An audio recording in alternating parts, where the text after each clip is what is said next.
Leyland was shocked by its strength after using his sword to strike away the direwolf's claw. The cross blade drew a brilliant arc. Immediately afterwards, following the path calculated by the AI chip, he pierced out towards the direwolf opposing him. Piercing attack. The cross blade technique was a secret technique passed down through the Farlier family, and the key point was to use a powerful centrifugal force to strike at the enemy. At that moment, Leyland used his waist to exert power. The cross blade in his hands whistled as it pierced through the air and slammed towards the direwolf. PSH. Leyland felt the cross blade pierce through its flesh, and it seemed as though the cross blade in his hands was firmly stuck in the direwolf. The sheer impact of the blow caused him to tremble, and he tried to retract the cross blade. Leyland yanked his hands backwards. The cross blade was pulled out violently, causing fresh blood to gush out wildly. The direwolf opposing him screamed miserably. It turned out that Leyland's sword attack earlier had just happened to pierce into the direwolf's foreleg, its weakness. The direwolf hopped backwards in retreat, and one claw seemed to have already been rendered useless. Seeing the direwolf escaping, Leyland's eyes flashed once, but he didn't pursue it. Most of the pressure has been taken on by the black-robed knights. If I run out of the defensive perimeter to chase it, that would be tantamount to me committing suicide. Anyways, an injured direwolf will not be able to attack us again. It'll probably die after a while, or end up as its companion's meal.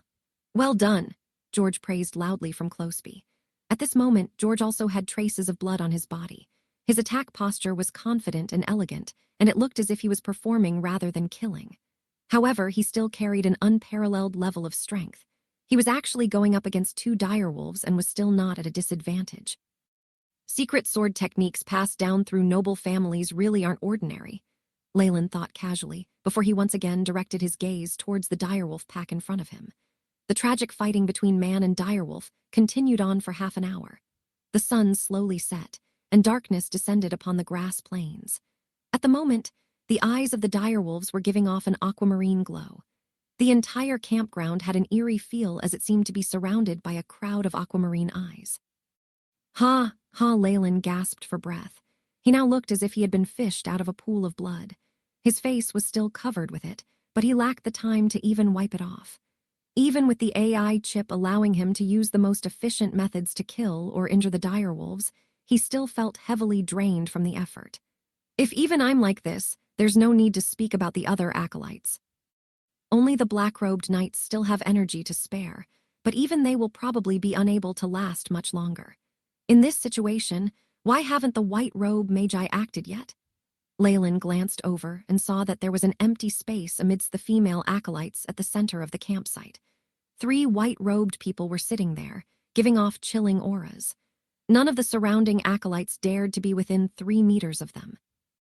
As for the direwolves surrounding the defensive ring, they had already lost 1/3 of their number. However, the number of defending acolytes at the front line had also greatly decreased. Most had been injured and were under the care of the girls behind. If I was the direwolf king, the current losses would be enough to make me give up. There should be one final wave of vicious attacks remaining. Leyland's sword flickered as it cut the leg of a direwolf. At the same time, he took the opportunity to pull out several berries. He tossed them into his mouth and chewed twice before swallowing. These were the useful plants he had collected along the journey. They could quickly replenish the body's energy, but he was running out of them. "Ayawoo-woo," shrill wolf calls sounded, but this time they carried a different meaning. The direwolf pack became more frenzied as it heard the wolf calls. It charged forward without any regard for their lives. "It's here, the final wave." Leyland's eyes shifted. He brandished the cross blade in his hand as he advanced. Bang! Leyland felt a great force run through his hand, and the cross blade almost flew out of his hands. The direwolves before us seemed to be 2 times bigger than the others. Leyland relaxed the muscles in his numbed arm. AI chip, scan the direwolves in front of me. Direwolves. Strength, 2.3 agility, 4.1 vitality, 3.1. Description. In a direwolf pack, there will always be those whose bodies are significantly larger than those of the same race. These will be chosen to be the bodyguards for the head of the wolves. They usually have greater strength than the others of the same race, and at the same time, undying loyalty to the head of the wolves. This was a paragraph that the previous bratty Leyland had read from a random atlas at some point, and it was now retrieved by the AI chip. How amazing! Looks like the head of the direwolves is also making a big investment this time, Leyland thought, before going forward to tussle with the huge direwolves again. He had been a scientist in the previous world, and had thought that he was no longer hot-blooded. But now, being in this primitive society and killing the direwolf pack made Leyland feel as if something had aroused in his body, making his blood boil. This is unlike the peace in my previous world. These beast-like instincts are needed for a being's survival, Leyland realized. Ha-ha! Come, come! Leyland had already trained the breathing technique passed down in his family to a very profound level. Now, he only needed the enlightenment gained from killing in order to stimulate his life force and become a true knight. Kill! Leyland's eyes had a hint of red to them as he began to fight madly with the direwolf. At this moment in time, he finally let go completely. In every sword stroke, he vented the dread of his death in the previous world and the unease of entering a foreign world. Ha! Leyland's eyes flashed as he fought the direwolf, seemingly having comprehended something. The cross blade in his hands hacked downwards, bringing a silver light with it. As it slashed towards the ground, Leyland's body twisted, and strength was exerted from his powerful waist muscles. With the great centrifugal force of the cross blade, he made another horizontal slash. The cross blade itself seemed to be releasing a dim light. The two slashes seemed to fuse together, forming a radiant cross. Cross blade technique, secret killing move cross slash. A killing move was something that had the essence of several killing techniques inside, using a profound skill level to raise one's killing ability. Although it couldn't compare to the knight's secret skills that increased all stats, preparatory knights who possessed a killing move could still threaten a true knight with life force. The cross blade viciously slashed the direwolf's body and opened a large wound in the shape of a cross. The direwolf whined as fresh blood sprayed out continuously. Now! Leyland's eyes shone as he charged forward. Advance. Jump slash. The cross blade swung past, and the direwolf's huge head was sent flying. Surrounding direwolves jumped in fright, and the attack slowed down. Even the surrounding black-robed knights looked over in shock. Leyland felt a sense of contentment as he stepped on the giant direwolf's head, and he couldn't help but roar. Who? I've already vented, so it's time to retreat. After roaring, Leyland didn't choose to go forward to kill again, but instead turned around to return to the defensive perimeter. This allowed a well-rested defender to take over his position. I'm not an idiot. The killing move just now was too exhausting, and I've already vented out all the negative emotions in my heart. I should save some strength for self-protection. Leyland received a bottle from a girl with trembling hands and began to drink with big gulps. By drinking water, he managed to conceal his eyes, which were exuding intelligence. I have killed the highest number of direwolves besides the black robes. With this, no one can force me to enter the battlefield again. Next, I must maintain my strength and witness the white robes' actions at the same time. Based on the collected figures, the AI chip calculated that there was a 98% chance of a slip-up by the black robes. The direwolf pack would thus break through the perimeter, and casualties would appear among the acolytes. At that point, no matter how much the white-robed magi wanted to stay out of this, they would have to act. Ayawoo. With the non-stop howling from the head direwolf hidden amidst the direwolf pack, the direwolf pack's charge became more aggressive. The ones that appeared now were the giant bodyguard direwolves. The throat of the frontmost acolyte was torn out, and he toppled over. We can't wait any longer. Activate your secret skills, the black robe and Gilo shouted. At that moment, the black robes released crackling sounds as their muscles continuously expanded. At first glance, their overgrown muscles made them look like small giants. It's appeared, the secret skills of the knights. Leyland's eyes didn't blink. AI chip collect data. Beep. Task established. Data collection in progress. Knight secret skill, strength type. After activation, vitality, strength and defense increase, agility decreases. In the middle of data collection for circulation path of life energy, 43% recorded. Remaining information insufficient, unable to analyze. Looking at the screen in front of his eyes, Leyland felt some regret. I still can't understand how the life force of knights is activated. But if I have a knight-level guinea pig to dissect, then I might just be able to understand. As for the black-robed knights who had activated their secret skills, not only did their muscle strengths increase, their defenses seemed to have increased as well.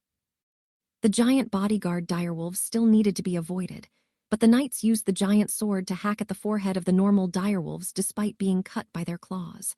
But with the increase in giant bodyguard direwolves, a direwolf had finally managed to slip through a gap and charge into the crowd of acolytes.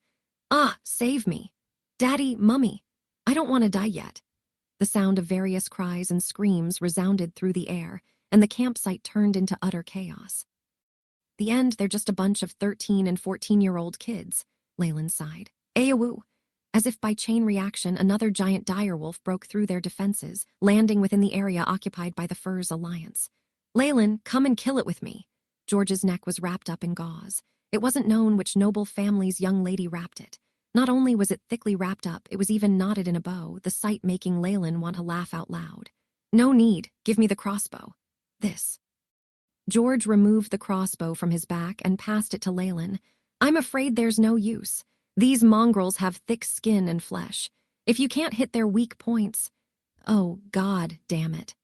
Taking action, calculation of wind speed and temperature in progress. Calculation of trajectory complete. Following the AI chip's calculated trajectory, Leyland pulled the trigger of the crossbow. Whoosh! The powerful crossbow bolt flew out, and the strong recoil caused Leyland's arm to feel slightly numb. Pooh! The crossbow arrow entered through the left eye of the direwolf and exited out of its right eye. The direwolf howled twice, crumpling to the floor. "The advantage I have with the AI chip in this kind of high-accuracy work is really too great. A crossbow isn't like a bow. All you have to do is aim and pull the trigger. It's so convenient." Leyland compared the differences between him swinging around the cross blade before and using the crossbow.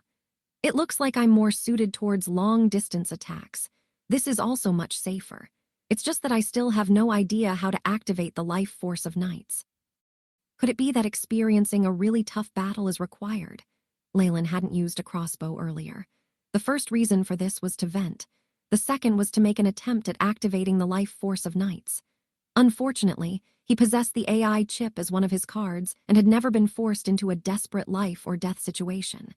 Naturally, he was unable to experience the feeling of the life force that was activated in a desperate situation. "Leyland, good job." George only responded now, and he patted Leyland on the shoulder. "From today onwards, this crossbow is yours."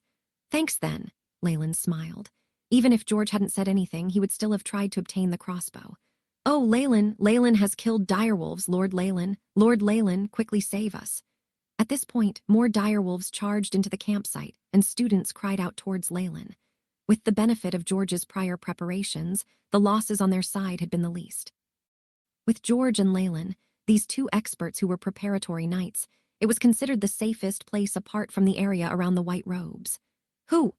Warren sucked in huge breaths as he used a sword to block a direwolf that was leaping forward. A huge force was transmitted over, causing the cross blade in his hands to fly away. "I am the successor of my house. I still haven't enjoyed a lot of things. How could I die here?" Warren roared. Of his surrounding comrades, 2 had already died. Among the remaining people, if they weren't dead, then they had already escaped. At this moment, shouts of Lord Leyland could be heard, causing his eyes to shine. "That's right, the Furs Alliance still has strength, and Leyland was so impressive just now. He can definitely save me." Orin didn't hesitate anymore and began to run in that direction. "Leyland, Lord Leyland, save me."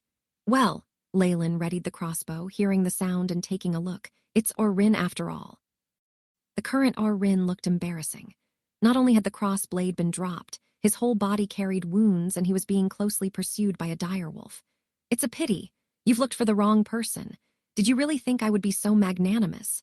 Leyland's mouth formed a grin. "With the white-robed magi here, I don't dare to take my chances and secretly kill someone. But if it's only not being able to save them in time, no one will have a reason to find trouble over that." Leyland looked at Orin, showing a brilliant smile. "He'll save me, definitely." Orin saw Leyland's smile and his heart relaxed. He continuously encouraged himself, increasing his running speed. "Oh, no!" At that moment, Orin despairingly saw Leyland shoot the crossbow, dealing with a direwolf on another side. How could you do this?" Orin's mind went blank for a moment and he tripped on a rock, falling onto the ground. The direwolf behind him shot forward. Its teeth bit down and blood began to flow non-stop. "Thanks!" On the other side, the girl saved by Leyland ran to him to thank him. "Thank you." "No need for thanks," Leyland smiled. On the other side, Lilith looked at Leyland with her face red and lowered her head. There was a whistling sound, and George looked at Lilith, directing a you understand gaze towards Leyland. The situation is already like this, but your personality hasn't changed, George. Even if I fall into the abyss of death, you can't stop the yearning I have for beautiful romances. George used the tone of a martyr, speaking as if he was unafraid of death. You won't die. The white robes are about to make their move. Leyland rolled his eyes. Even though the field was in chaos, the giant direwolves seemed to have an amazing sixth sense. They had never bothered the three white-robed magi, forming a strange circle. And amidst the noise, Leyland could still use the 5 senses that were strengthened by the AI chip to catch the conversation between the white-robed magi. Perhaps they themselves had not even concealed it. Crow, are we still not making our move? The acolytes have too many casualties and that will lower our rating. A woman's voice sounded. Relax, relax, I've been counting. Up until now, 10 have died so far. The limit hasn't been passed yet. A slightly cynical voice traveled over. It was a man's voice. But it's still reaching the limit. Act quickly. I still need to determine the stability model for this technique. Damn it. The negative energy here is simply too high. It's simply impossible to complete the construction of the Tokururi. Then I'll do it. The white-robed man who hadn't spoken before stood up. These mysterious magi, the mysterious people rumored to be able to manipulate the forces of nature. Leyland's eyes stared at the white-robed man. All of you stupid and lowly beasts, you actually dare to bother the rest of the venerated Lord Magi. Only death can be your eternal home. Mazarda Karachi. With the chanting sounds of the white-robed man, Leyland's ears heard the AI chip madly sounding out. Alert, alert, discovered radiation source, discovered negative energy field, suggestion for host to immediately evacuate far away. The bright red words were so obvious, but Leyland wasn't frightened into retreating at all. He only repeatedly recalled the chanting of the white-robed man. This doesn't seem to be the language used on the continent, but an ancient one instead. It seems like quite the tongue twister. Do magi use this kind of language to chant? And as the white-robed man stood up, the surrounding direwolves retreated, as if they had met some kind of natural enemy. Secondary energy fireball. After the chant was completed, a floating fireball appeared in the man's hand out of nowhere. According to the calculations of Leyland's AI chip, this fireball was at least 1,000 degrees and was actually causing the surrounding space to distort faintly. The fireball left a blazing trail and landed on the direwolf's heart. Boom! Not good! Quickly crouch down! Leyland shouted loudly. Unfortunately, it was already too late. It didn't matter whether it was the acolytes or the direwolves in the surroundings, everyone was sent toppling over. A loud explosion resounded, bringing with it a wave of heat. Puff! Pewy pewy! Leyland got up from the ground, hurriedly spitting out the soil and grass in his mouth. At this moment, he was covered in dirt and looked like a person who had just crawled out of a muddy pit. According to the AI chip's calculations, that area should have been where the head of the direwolves was positioned. SSSSS. Leyland climbed onto the horse carriage. He looked in the direction of the area attacked by the Magus just now and couldn't help but suck in a sharp breath. He could only see that where the fireball landed, there was now an additional pit of fire that was 3 meters in length and width, and 2 meters deep. As for the direwolves in that area, they had already become burnt charcoal. The direwolves whimpered before quickly escaping. He has the body of a human and is able to attack to this extent. This is the strength of a Magus. Leyland looked at the white-robed Magus, eyes burning with passion. The strength of a Magus, I must obtain it. Quickly, clean up the battlefield, the white-robed man said, ignoring the fervent gazes of the surrounding acolytes. He returned to his original place where the 2 other magi were. When he passed by Orin's corpse, he stopped. He took a small golden pouch from Orin's bosom and placed it in his own bosom. This seems to be the bag Orin used to store magic crystals. Leyland's pupils shrank. Evaluation, boundary, magic crystals. Leyland's mind raced. It looks like these magi received a task, which was why they helped escort us, acolytes. It seems there was a death count quota that would have lowered their evaluation and decreased their rewards if they had passed it. And it seems that I had slightly underestimated the value of magic crystals before. These white-robe magi let the acolytes die, most likely because they had planned to take away the magic crystals of the dead acolytes. Luckily, now that the dead acolytes have reached the danger limit already, we'll be safer from here on. After thinking it through clearly, Leyland's face turned ashen. This is the world of magi. logical to the point of cold-bloodedness, cold to the point of apathy. Everyone, quickly pack up so we can continue our journey. The smell of blood here will attract other predators. The black-robed knight Angelo took off the outer clothes that had been torn due to the activation of the secret skill. The sweat on his face flowed non-stop, and he was gasping for air, looking slightly weakened. Leyland's eyes flashed with light. It looks like a price needs to be paid to activate the secret skill for knights. Hey, Leyland, look! Just as Leyland was about to enter the carriage, George snuck over and surreptitiously pointed to the side. On another black-colored horse carriage, Besida was hugging her legs as she sat. Her shoulder had bloody marks on it, and she looked like she had just gone through a crying session. Rin has always been Besida's #1 flower guardian.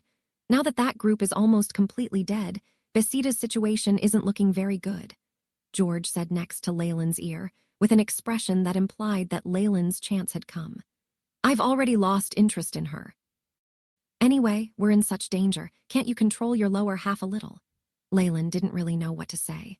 He pointed to George's collar, and on those clothes were marks from a girl's lipstick. He really didn't know when this beast had been able to fool around. Hee. My brother, it's only in this kind of dangerous moment that we preparatory knights can show our might.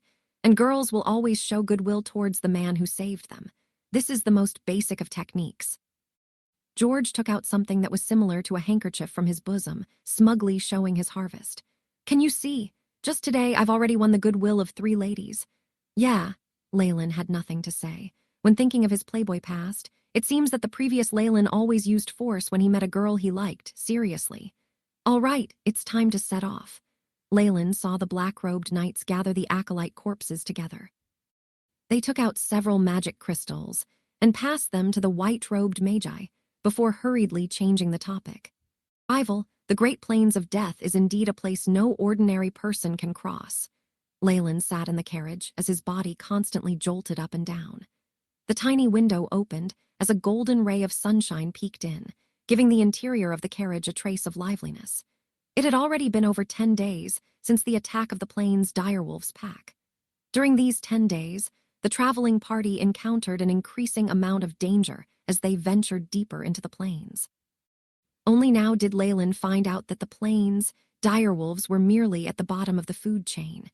There were still many more cunning and vicious predators above them. On the way, Leyland saw several animal colonies whose numbers were not inferior to that of the direwolf pack from before.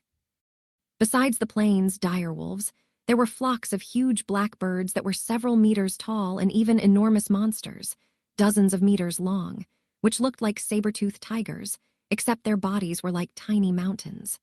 Just their aura alone caused Leyland to feel suffocated. Fortunately, the deaths of the apprentices seemed to have reached the limit, and the white-robed magi had started to act. Not only did they set up magical defensive arrays on the carriages, they also directly stepped forward to disperse the animal groups that attacked. Through these measures, a large number of casualties was prevented. The most dangerous time was when they confronted the monster that was dozens of meters long. Thankfully, that small mountain-like monster seemed to possess some intelligence and knew that the white-robed magi were not to be trifled with. It quickly left after a short confrontation and did not unleash any attacks, causing everyone in the traveling party to sigh in relief. It's time! Leyland took out his pocket watch and looked at the clock hand. It had already reached the 3 o'clock position. He stood up and opened the front door of the carriage. A moist breeze blew towards him, bringing a salty smell with it. It smelt very fresh and clean, and Leyland could not help but deeply breath in a few times before seating himself beside Angelo. Good afternoon, Sir Angelo. Good afternoon, such a courteous, noble gentleman. Angelo did not turn as he directly handed over the horsewhip and reins to Leyland. Good timing, I need to rest for a while. Leyland chuckled as he received the horsewhip and skillfully urged on the carriage. Angelo leaned to one side as he unclasped a bottle at his waist. When he opened it, a strong alcohol smell floated out, and as he lowered his head to take a gulp, his eyes narrowed in joy. We are about to reach our destination. Based on the fact that you've helped me drive the carriage for a month, I can answer 2 of your questions. Leyland was just enjoying the view on both sides when he heard Angelo's voice sound out. All right, Leyland lightly smiled. He had specially tried to get into Angelo's good books, and this was one of the reasons why he had done so. Then my first question is, what will there be at our destination? Some temporary tents set up by the various Magus academies. Over there, all of you can freely choose an academy to join based on your interests and also undergo an even more accurate aptitude test. Angelo looked a little impatient as he answered, "These things will be explained by the great Magi when we arrive. Don't waste your opportunity." An accurate aptitude test? Leyland was stunned. Soon after, he recalled that they had only managed to identify his talent in magic initially before being sent onto the carriage by the Viscount. As for how good his talent was in comparison to others, he did not have the slightest inkling. Temporary tents set up by the Magus academies. Looks like this is similar to the school recruitments of my previous world. I wonder what the requirements are. Leyland silently thought to himself. All right then, my second question. In your heart, what is a Magus? Leyland asked his second question. A Magus. They control enormous power and pursue the truth with an equivalent exchange as their doctrine. Brat, don't daydream of obtaining any free benefits from a Magus, or else the flames of desire will gush out from the abyss and punish your soul. Angelo's face twitched as if he had thought of an unfortunate event, while his voice became extremely low.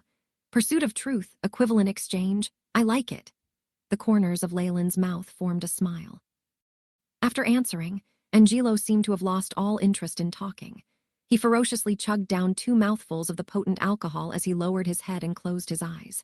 10 minutes later, the sounds of snoring could be heard. Leyland dully gazed at the scenery to his front.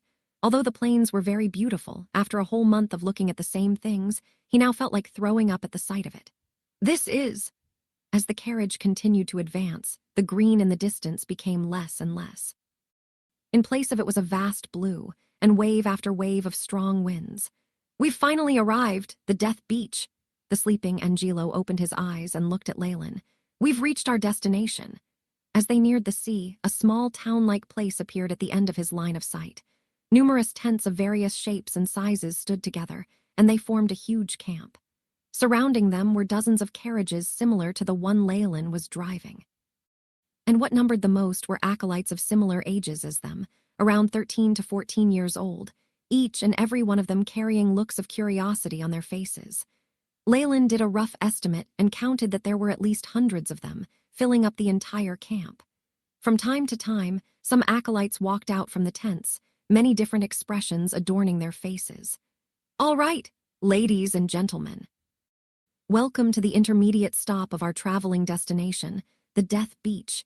You will all decide on your future academy here, and then return back to your respective academies with your teachers to practice magic. The horse carriage halted, and 3 white robes came out and gathered the acolytes. Then the leader crow began speaking. Now, follow me into the campgrounds and choose an academy. Remember, you may check on all the various academies, but once you have signed a contract to join one, you must not renege. Anyone who disobeys will be hung to death at the gate of the camp. Crow's frosty words made the acolytes' hearts turn cold. "Ha, Crow, you guys are pretty late today," a voice sounded, and a fatty walked out from the campgrounds. He too was wearing a white robe, and he greeted. "Don't scare these adorable newbies. There were some difficulties along the way," Crow explained. "All right. Newbies, now follow me into the camp." Fatty spoke with Crow and the others for a while more, then turned his head and shouted to Leyland and the rest. "You guys can call me Jevon, of the beautiful Enia Ivory Ring Tower. Trust me, if you are to choose an academy, the Enia Ivory Ring Tower is definitely your best choice," Jevon said as he brought the acolytes into the camp. Once they entered, various sounds traveled into their ears, reminding Leyland of the marketplaces in his previous world. As for Crow and the other 2 white robes, they seemed to have something else to do, and they soon left the group. The surroundings were bustling with activity, mostly due to acolytes just like them. Some of them had gathered in a circle, while there were others who were entering or exiting the tents.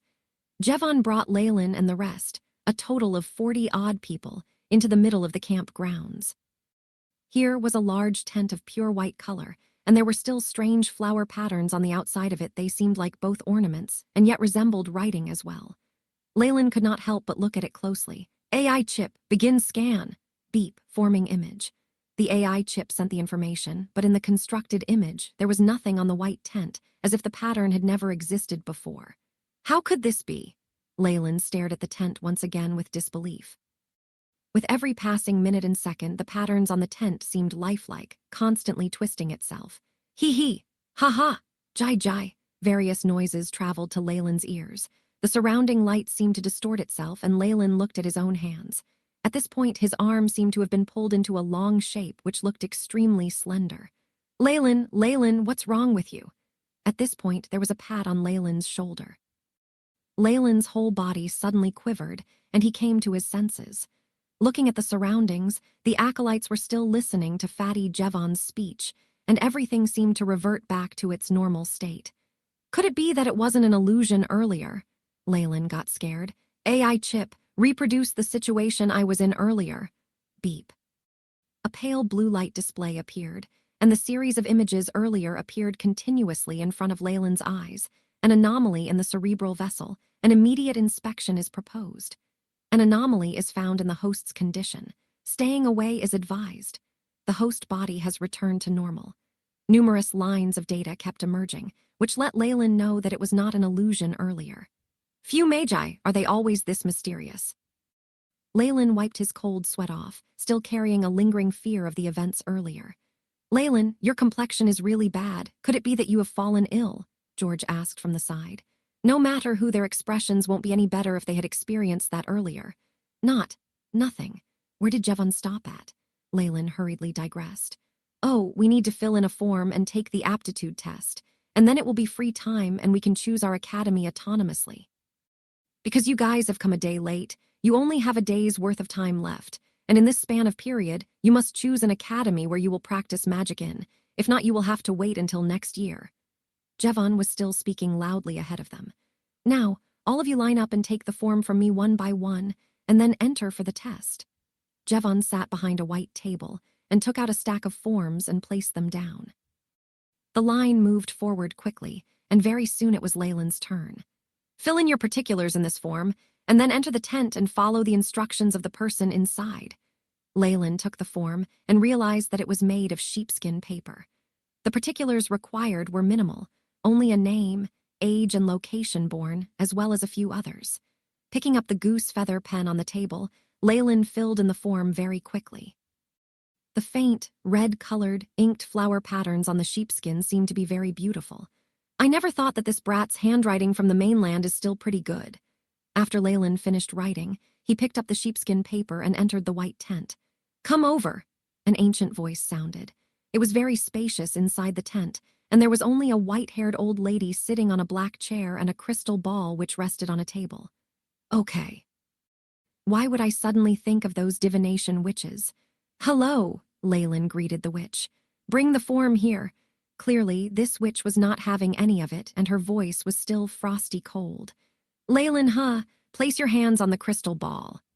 Aptitude test, Leyland followed the witch's instructions and placed both of his hands on the crystal ball. Icy cold.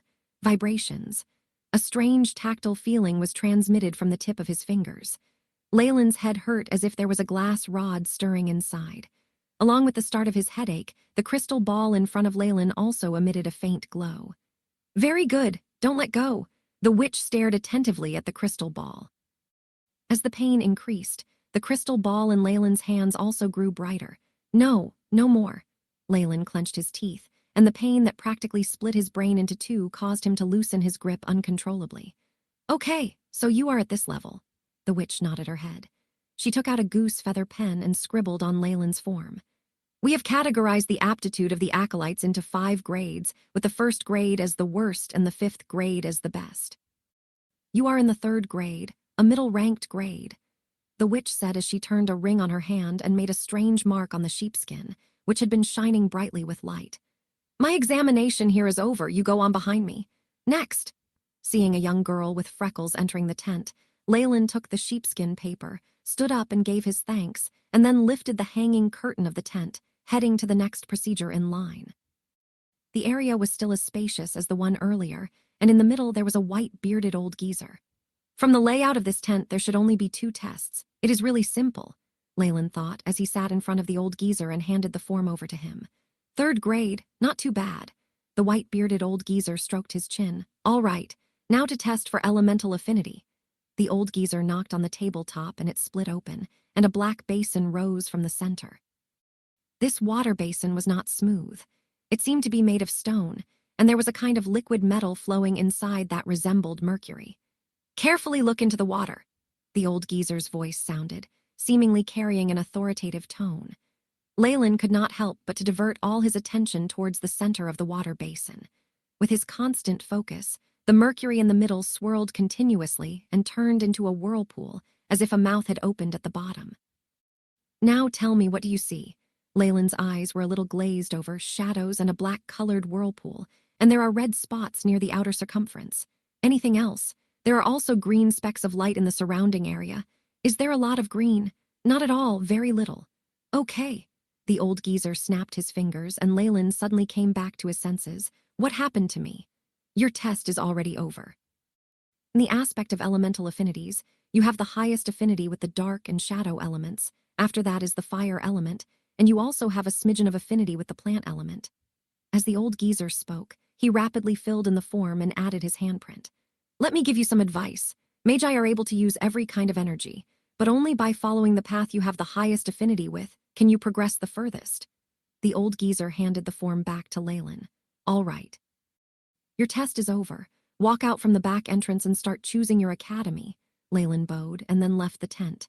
As he lifted the canopy at the back, a ray of sunlight came shining down. "AI chip reproduced the state I was in earlier. An unknown interference has caused the host to enter a state of hypnosis." "As expected." Leyland's face darkened, and then he exhaled helplessly. "Thankfully, the other party does not have any bad intentions, if not." Deep in his heart, his thirst for power only grew more intense. "Hey, Leyland!" George's voice rang beside his ears. "You finished your aptitude test too." George's voice traveled over. "Yeah." Leyland nodded his head and waved the sheepskin paper form in his hands. "I have completed it too, hee. This young master, am a genius with a 4th grade aptitude." George laughed loudly, wearing an excessively smug expression. "I am not too familiar with the grading of acolytes. Could you explain it in detail for me?" Leyland asked. George's family was much greater than Viscount Farlier's family, and he was able to know more secrets regarding the Magi. "Of course, this is all common knowledge. No matter which academy you enter, there will be people who will tell you," George said. "The aptitudes of the acolytes are ranked according to the chance of being promoted to a proper Magus, and they are categorized into 5 grades. And the 5th grade is the highest, with a 90% chance of becoming a Magus. The 4th grade is slightly inferior, but there is still a 50% chance. This young master, am a genius at this level, haha. My father will definitely be elated." George digressed. He was clearly too excited. "And the rest, hurry and say it." Leyland punched George's shoulder and finally brought George back on track. "Oh, earlier I mentioned up to the 4th grade. What's below it is the 3rd grade, where there is a 10% chance of becoming a Magus. As for the 2nd grade, there is only a 2 to 3% chance, and the 1st grade is the worst, with only a 1% or even 0.1% chance. Anyway, there is only a chance for 3rd grade and above. As for the 1st and 2nd grade, basically they can only be an acolyte their whole life. So that is the case. It seems like my grade is middle ranked.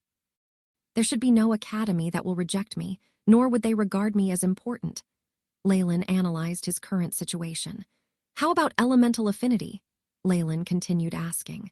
"Elemental affinity is the future path of a Magus. You know, some Magi can manipulate lightning, some Magi can manipulate fire, and some others can even manipulate frost. These are all paths of choice. Although a Magus is able to use any type of elemental spell, in theory, the ones with the highest affinity will not only let the casting speed be faster, but also contain more power. If a fire element Magus wanted to cast a water-based spell, not only would he consume more spiritual energy, but the might of the spell would also weaken greatly. There could be a water-based pool summoning that ends up as only a water ball. All in all, the elemental affinity will determine the path of a Magus, and the aptitude will determine how far a Magus can walk on that path," George concluded. "The last sentence makes perfect sense, but it doesn't seem to be yours." Leyland repeated the words of the last sentence. You found out. These are the words of a traveling Magus. I saw them in my father's study room," George said embarrassedly as he scratched his head. "Oh, right. I finally managed to inquire as to why the black-robed knights were so cold and distant." George seemed to have remembered something and was itching to share the news.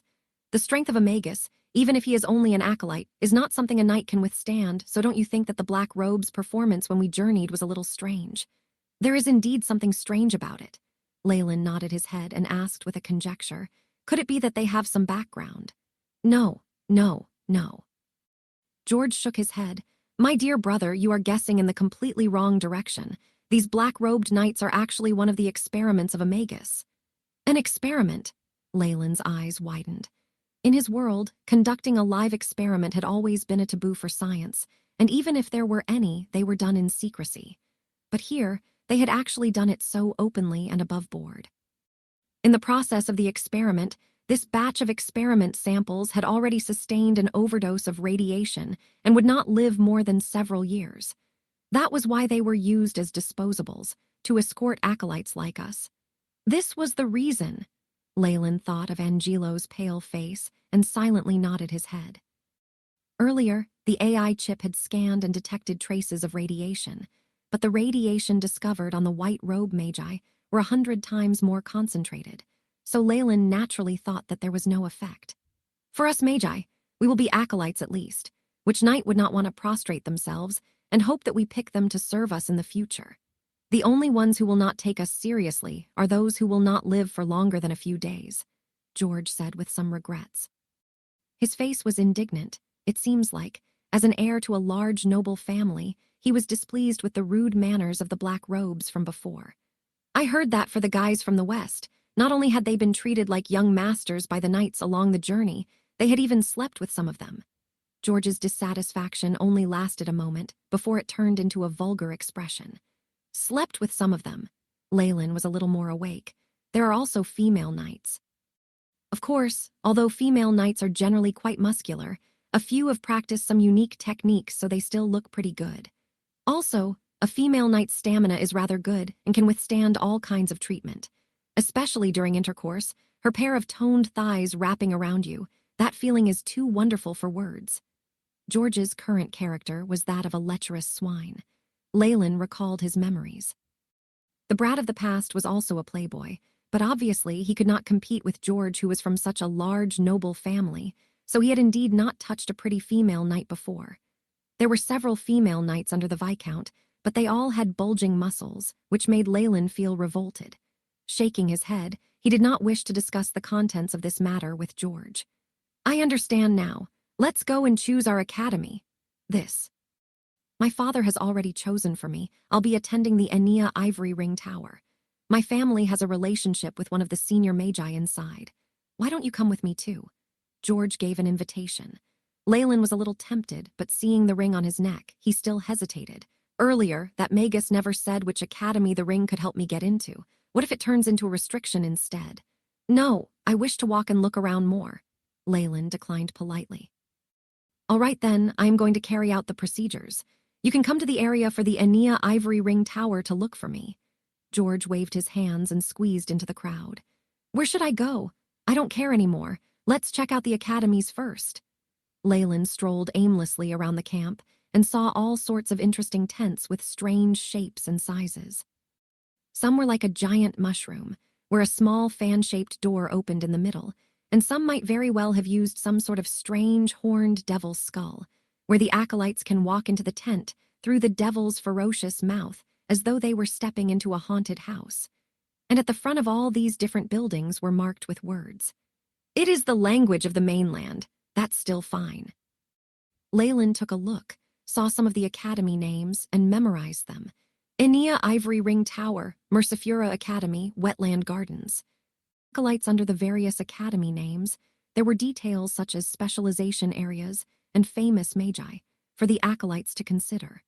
All these are for us to choose an academy according to our elemental affinities. Leyland nodded his head. My elemental affinity with the shadow and dark elements is the highest. Fire is secondary. And lastly, the plant element is the most negligible unless I want to stay as an acolyte my whole life. And Leyland took down the Magus ring that had been hanging around his neck. AI chip. Scan the patterns on the ring and compare them with images of the academies I passed by before. Beep. Mission initializing, beginning to scan. Scan complete, comparing with database. Comparison completed. Similarity level. Abyssal Bone Forest Academy 67.3%, Mercifura Academy 54.4%, Sage Gotham's Hut 23.1%. So these three academies have the highest probabilities. Leyland stroked his chin. From the various introductions of the academies, I remember that Mersifura Academy specializes in the fire and plant elements, as well as the creation of magic artifacts. Sage Gotham's hut is not known for famous shadow and dark element magi either. It seems like the Abyssal Bone Forest Academy is the best choice. They're famous for their specialization in the dark element and is also a pioneer in the research of souls. But this Abyssal Bone Forest Academy, why does the name sound like a cult from the previous world? It seems like a shadow and dark element affinity user like me can never get close to the light. After thinking for a while, Leyland still decided to take a look no matter what. At the very least, one cannot hinder their progress based on a name alone. I remember the recruiting area for the Abyssal Bone Forest Academy acolytes. It seems to be on the east side of the camp. Leyland walked for about 10 minutes and finally reached a tent that was constructed with numerous white bones.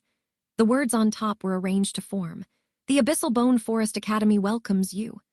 These big words were all written in red and dripping blood, which scared many of the surrounding acolytes away, and seeing this made Leyland rather speechless. Why would they construct such a scary-looking scene? To frighten people. They could have at least done it after signing the contract, otherwise all the acolytes will be scared away. Leyland shook his head and walked into the tent of white bones. As he entered, a cold aura that reeked of blood engulfed Leyland and made his hair stand on ends. He. After waiting for long, finally one comes. "Where are you? Who is speaking?" Leyland received a shock. "Excuse me, you are stepping on my hand." The voice traveling from beneath Leyland's feet, which made him jump in fright. Only then did he realize that his shoes were stepping on a withered palm. Leyland hurriedly jumped away. "Sorry, sir." "No worries, but could you move your feet? They are stepping on my right leg now." Leyland then realized that the ground inside the tent was uneven and there were many dried bones littered about, and earlier he had unsuspectingly stepped on some. As Leyland moved backwards, the few dried bones of hands and legs began to assemble into a skeletal figure. Taking a closer look, there was a faint layer of skin on top of this skeleton which had covered the bones, and on the skull where the eyes were, 2 green light flickered faintly, which was extremely terrifying. "I'm sorry, sir." Leyland gulped and hurriedly apologized. "No matter." The white bony teeth clacked and produced a human voice. "Let me introduce myself. I am a professor of the shadow and dark elements. You can call me Dorat." "My most respected Sir Dorat, hello." Leyland bowed once again. "You coming here, does that mean you wish to enter the Abyssal Bone Forest Academy?" The bony white Dorat conjured a black robe from nowhere and concealed its body within it, which soothed Leyland's nerves a little. "Before that, I wish to see the rules set by the Abyssal Bone Forest Academy." "All right." Dorat took out a dusty sheet of sheepskin paper from behind and handed it over to Leyland. "According to the ancient agreement, after choosing our Abyssal Bone Forest Academy, you are receiving the right to partake in the basic lessons of the Abyssal Bone Forest Academy, a set of elementary meditation techniques, 5 years of residence, lodging, and food free of charge. We also allow you to use magic crystals as remuneration, to exchange for knowledge from the professors." Dorat spoke nonstop, while Leyland read rapidly, and compared with the information constantly presented by the AI chip. He discovered that what Dorat said was the exact same as the information on the sheepskin paper. In terms of basic hospitality, it was pretty similar amongst the various academies. The feedback from the AI chip also indicated that although it could not successfully scan the person in front of him, Dorat had unintentionally released a fluctuating radiation, which implied that Dorat's strength was above the 3 white robes of the traveling party, and this startled Leyland. "I have understood the basic terms now. May I know what kind of payment is needed to enter the Abyssal Bone Forest Academy?"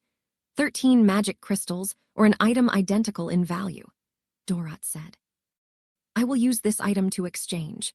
Leyland made up his mind and withdrew the Magus ring hung around his neck. "You seem to have an interesting toy." The green flame in Dorat's eyes flashed.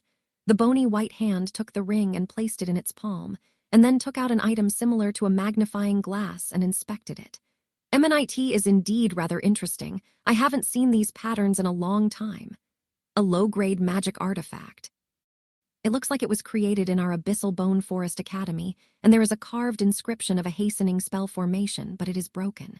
It's worth 15 magic crystals." "Now, Newbie, are you willing to mortgage this ring for your school fees? Once you have decided, sign the ancient contract of our Abyssal Bone Forest Academy, Dorat said with an accentuated tone. I accept, Leyland's resolute voice sounded. Good, I hereby declare that the contract is formed. Dorat said, hand over your form to me. After receiving Leyland's form, Dorat laughed. Shadow and dark element affinity, no wonder you chose our academy. In this Death Beach, we are the most outstanding. Since you forked out a greater amount than the fees required, I hereby announce that you have been accepted and won't need an entry test. Take this card. Go back and rest. Tomorrow we will proceed with our journey back to the school. Dorat took out something that resembled a metal card. Leyland received it and saw that a number 9 was written on it. It is over just like this. Don't we have to sign a contract or something? Leyland asked casually. Ha ha ha. Never once was there someone who dared to deceive a Magus. Dorat sniggered, and it gave Leyland the chills. Then I will leave first, sir. Leyland bowed and walked out of the tent. He went to the area behind the Abyssal Bone Forest Academy tent. Behind the recruitment area of these academies, there were rows of wooden huts erected, and in the middle, youths of both genders were walking in and out of them. They seemed to be there as the temporary residence for acolytes. Hey, nice to meet you. Are you new here? Creak. The wooden door that was numbered 6 opened and an acolyte with red hair and blue eyes walked out from it and greeted Leyland. Hi, I am Leyland. Leyland smiled. Ha ha, I am Beirut. As for my family background, it isn't very important since it cannot be used on another continent. Beirut seemed to be very amiable. Come, let me introduce you. Beirut headed towards the various fan-shaped huts. Fellows, we have a new companion.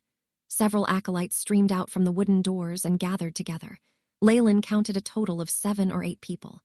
Good afternoon. I am Caliweir of the Lance Empire, a 4th-grade acolyte. A boy who seemed to have an air of leadership did a self-introduction. You seem to be pretty late, Caliweir said.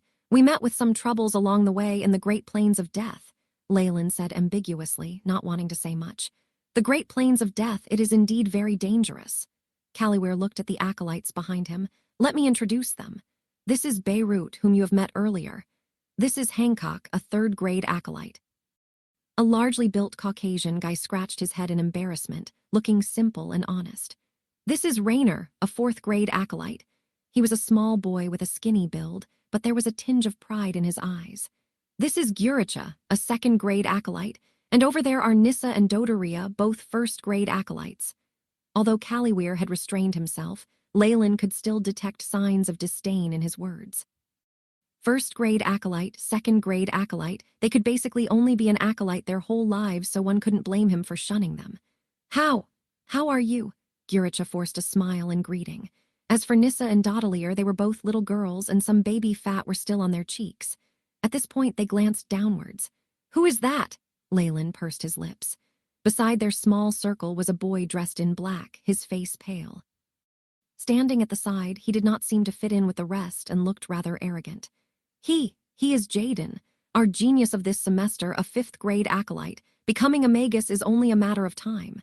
Caliweir's expression turned sour, and he seemed to have some bitterness in his words. Whoa, a 5th-grade acolyte. He has a 90% chance of becoming a Magus. No wonder he is so arrogant. Leyland thought, inhaling a breath of cold air, and couldn't help but to give Jaden a few more glances. HMPH. As if noticing the crowd looking at him, Jaden silently harumphed and entered his own wooden hut. This wooden hut obviously had a larger surface area, and the adornments were more exquisite. As a 5th-grade acolyte, his treatment will be the best who knows. There might be some professors looking to take him under their wings early. Caliweir's face soured even more. Leyland realized that this group of acolytes was split into a few cliques. The 3rd-grade acolytes and 4th-grade acolytes were superior to the lower-grade acolytes, but rather inferior to Jaden, the 5th-grade acolyte. As for the lowest-grade acolytes like Guricha, they all stuck together pitifully and formed a clique. And then there was Jaden, who was segregated away from these two groups. Hello, everyone. I am Leyland, and my aptitude is 3rd grade, Leyland said. Welcome. Caliweir revealed a smile on his face, while Guricha and the 2 girls seemed to have their self-esteem lower as they greeted him and returned back into their huts. Noble Islands, don't bother with them. Their highest potential will only be that of a 3rd-grade acolyte, Rainer said with disdain. Yeah, that's right. To acolytes, aptitudes are more important, Leyland agreed. Although this group of youths was pretty silent during the forming of their cliques, he naturally did the thing that would benefit him the most. Amongst the acolytes, Jaden had the capability to be independent, but Leyland did not have such a good aptitude, so he could only join a group. Also, by comparing, naturally it was the group with Calliweers as the head with a better future.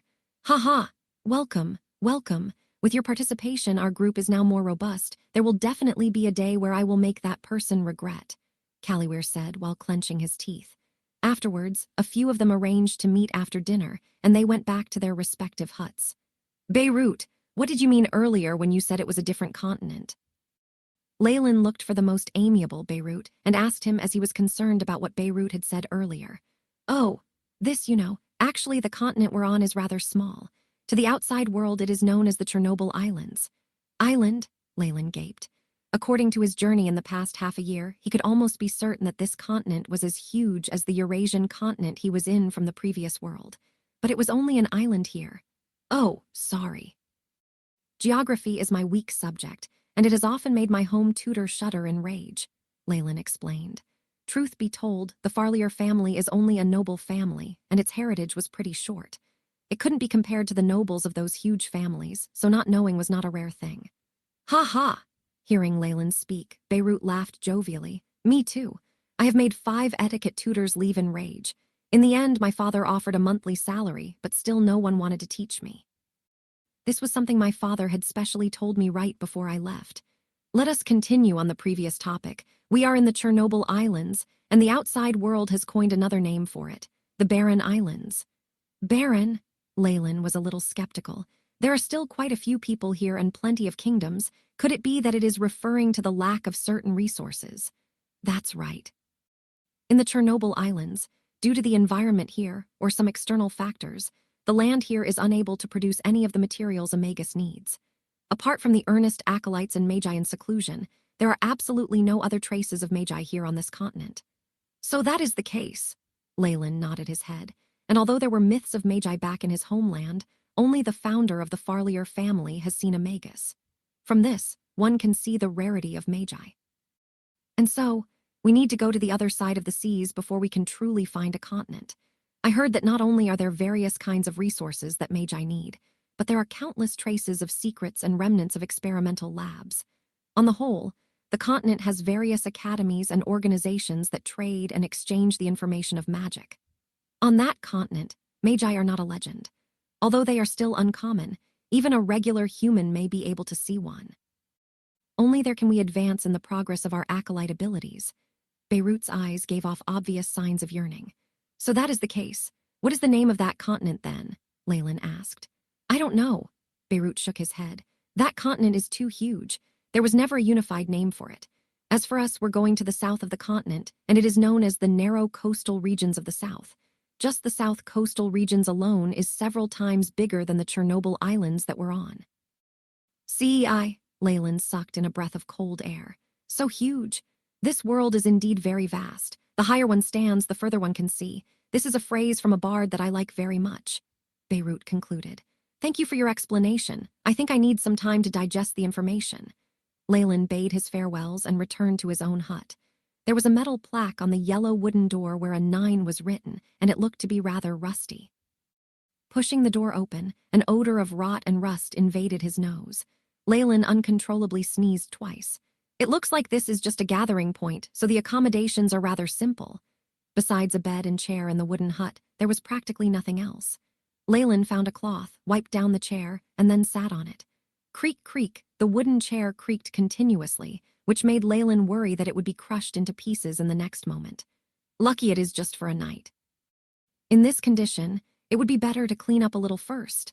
Leyland patted the dust off his body and walked out of the wooden hut. He had made plans to meet with George and the others, and since he had already chosen his academy now, he should tell them so that they could properly write to each other in the future. For the batch of acolytes that Leyland was in, they were considered one of the later groups to reach the camp. After Leyland's batch had chosen their schools, the various tents of the academy seemed to have fewer people visiting them, and it looked to be much quieter. Ania Ivory Ring Tower, it's here. Leyland walked to the back of the student quarters and blocked the path of a familiar girl from the same traveling party. Hi, Lisa, do you know where George is? Lisa was a red-haired girl who had matured early. One could already see the fine curves on her body. Leyland. Lisa blushed, as she had a good impression of Leyland, who had helped several acolytes along the journey a number of times. George is in room 13, I'll call him for you. Lisa picked up her skirt and rapidly ran off. Whiffing the perfume that was lingering in the air, Leyland's heart trembled. Leyland! This lecherous thought was very soon broken by a joyous voice. George had obviously taken a bath and changed his clothes. He had also shaved his mustache and gave off a very refreshing look. Have you finished choosing your academy? George said loudly, as he patted Leyland's shoulder. Yes, I did the Abyssal Bone Forest Academy, Leyland replied. Abyssal Bone Forest Academy. George touched his chin. I heard from my female seniors that it seems to be famous for its shadow and dark element magic. I hope you won't piss in your pants because of a skeleton during the night. Female seniors. Leyland shook his head and had even more admiration for George's abilities for seducing women. Hee. Those who are able to participate in the aptitude test are all of the nobility, and it just so happens that I met a distant cousin, an elder female cousin. George laughed smugly as if having earned something. As for the skeletons and whatnot, I think we'll see them not only at night but even in broad daylight. Leyland laughed bitterly, as he had signed an acolyte contract with a skeleton not too long ago. No matter what, as long as you know the location, it's fine. Let's keep in contact in the future, George said seriously, a big change from his smug expression earlier. Let's keep in contact, Leyland nodded. Oh yeah, do you know where Besida went to? George asked suddenly. Besida, Leyland shook his head. After the previous attack of the wolves, the vibrant and beautiful girl had been much more silent, but at least she had endured and safely here arrived. Yeah. I heard from other companions that her aptitude wasn't that great, only that of a second-grade acolyte, so she entered the Wetland Gardens Academy. I know now, thanks. Leyland was not too interested in the affairs of this girl. Although she was the one the previous Leyland really admired, to him, a girl of 13 or 14 years of age was only a child. And the previous encounters were just a child's mischief. How is it? Do you feel a little wasteful because you were unable to get her in your hands? George once again changed back to having a lewd expression. Scram! After another 1 to 2 hours, the sky had already darkened. Leyland was in the camp of the Abyssal Bone Forest Academy and enjoyed the dinner provided by the academy with the other acolytes. This time, the dinner was extremely sumptuous, and because they were leaving tomorrow, they were generous with the portions. Various fruit juices and wine, fragrant barbecue chicken, fish sauce, truffles, fruits, and salads had all satisfied the belly of Leyland, who had not eaten much ever since he appeared in the grasslands. The acolytes were eating and drinking within several groups, and Leyland's eyes looked towards the corner and found Professor Dorat and Jaden standing at a corner. Jaden also spoke a few words to him occasionally. Having a 5th-grade acolyte in this semester, we are really lucky. Beirut tore a huge strip of chicken thigh off the barbecue and gave it a huge bite. Ever since Jaden arrived, Professor Dorat and him have spoken on a few occasions. I wonder what they are talking about. For acolytes, the aptitude will greatly determine the progress of a Magus. What Professor Dorat is doing is rather normal. Beirut, eat your barbecue chicken. Callieware's voice turned cold, and only after seeing Beirut drink the fruit juice and lowering his head did he turn his gaze back on the barbecue. Although the aptitude is important for a Magus, it isn't everything. Only the accumulation and comprehension of information is the true motivator and key to the rise of the Magi's powers. A 3rd-grade acolyte added. Although it was the truth, the atmosphere in the group darkened as they saw Jaden and the professor chatting away. The group silently ate their delicacies, seemingly having lost their appetites. Ha ha! Guricha, hurry, what happened next? On the other side, the lower aptitude acolytes sat in a circle with Guricha was in the middle, narrating a risky adventure. He had eloquence and was humorous in his speech. Nissa and Dodoria held their tummies and laughed coquettishly as if they were 2 happy skylarks. Compared to them, this side was pretty silent. The group looked at each other and craned their necks, listening intently. However, only Callyware retained his prideful expression.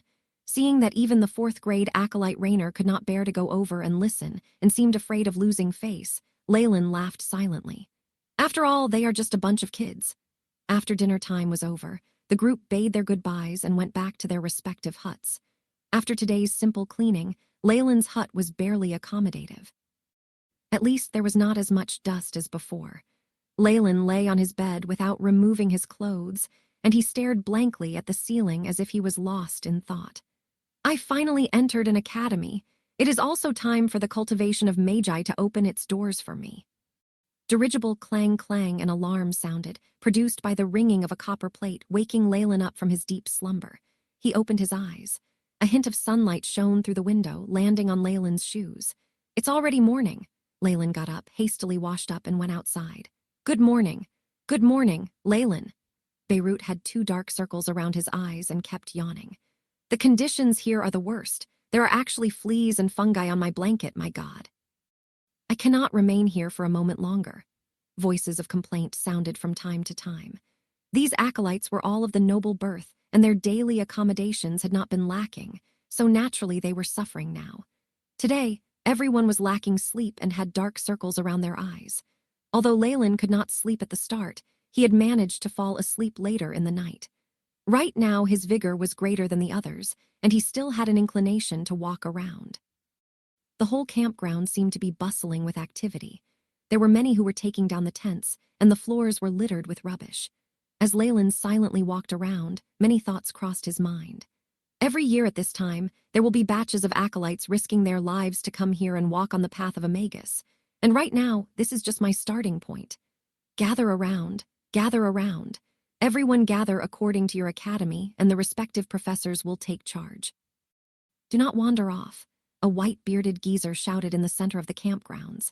His voice, however, was extremely piercing to the ears, as he used some kind of magic to make it resound throughout the camp. This has a much higher pitch than a trumpet from the previous world. Leyland rubbed his ears, which felt like they had been trampled on, and hurriedly went towards the Abyssal Bone Forest Academy gathering area. Hey, Leyland, you're back. Callyware was looking for you earlier. Beirut greeted him. During his short time here, Leyland had only managed to match the various faces with their names, but he had the best relationship with Beirut.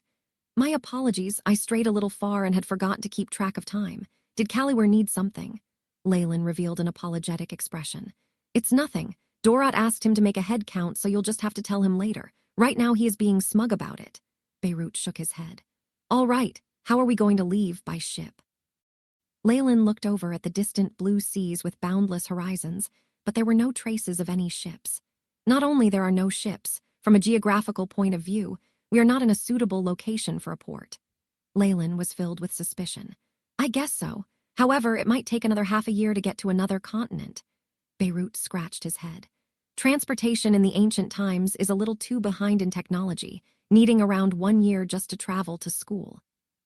Time cannot be wasted just like that. It needs to be used efficiently. Leyland touched the 3 magic crystals that he had snatched from Rin, which was in a leather pouch hung around his waist, seemingly deep in thoughts. Taking a boat? What naive thinking? A frosty voice traveled over, bringing ridicule along with it. Jaden, Leyland looked at the approaching black-robed student. We are close to the Death Seas. Any random fish in it is able to kill a knight. Not to mention enormous beasts and even ancient creatures, they all loathe the ships of humans and often bring storms and waves to them. So we would just be courting death if we were to take a ship. A fish with the ability to kill a knight? Leyland widened his eyes. Right now he was still a preparatory knight, and if what Jaden said was true, he would die if he were to fall into the sea. Leyland delved into his subconsciousness and retrieved his body statistics. Leyland Farlier. Strength, 1.9 agility, 1.9 vitality, 1.9 status. Healthy in the Great Plains of Death, Leyland had analyzed the wolves' flesh and had also belatedly discovered that their eyeballs contained a special component that complemented the knight's breathing techniques, so he had collected many of those eyeballs. And with the contribution from these direwolves, Leyland had now reached the limits of a preparatory knight. According to the analysis of the AI chip, when the stats have all reached 2, they have twice the strength of an average adult and is also at the bottleneck of a preparatory knight. Only by igniting their internal life energy can they get over this bottleneck. Clenching his fist tightly, a strong force was controlled within his palms. Right now, if I were to hold a cross blade, I have the confidence to fend off against a squad of common soldiers. But even a knight whose strength is above mine cannot defeat a mere fish in the Death Seas. Leyland was a little skeptical of it. It could be that Jaden has exaggerated things, but the death seas containing dangers that even apply to Magi is a fact. AI chip, is it possible to scan the seas nearby? Beep. The radiation surrounding the host body is excessive, unable to scan due to an interference of an unknown force field. The AI chip replied. Radiation, unknown force field. Leyland looked at Dorot, who wasn't too far away and had some understanding. In this continent, the Magi population is scarce and there isn't much interference from radiation, so the AI chip is able to scan up to a 20-li radius. But acolytes and Magi professors are present in this camp, which is why the interference is too strong, and hence, the AI chip has limitations with its scanning abilities. Right now, what is the furthest distance you can scan? Leyland's face darkened. Beep. Precise scanning range, within 300 meters radius from the host's body. Vague scanning range, within 1,000 meters. The AI chip intoned.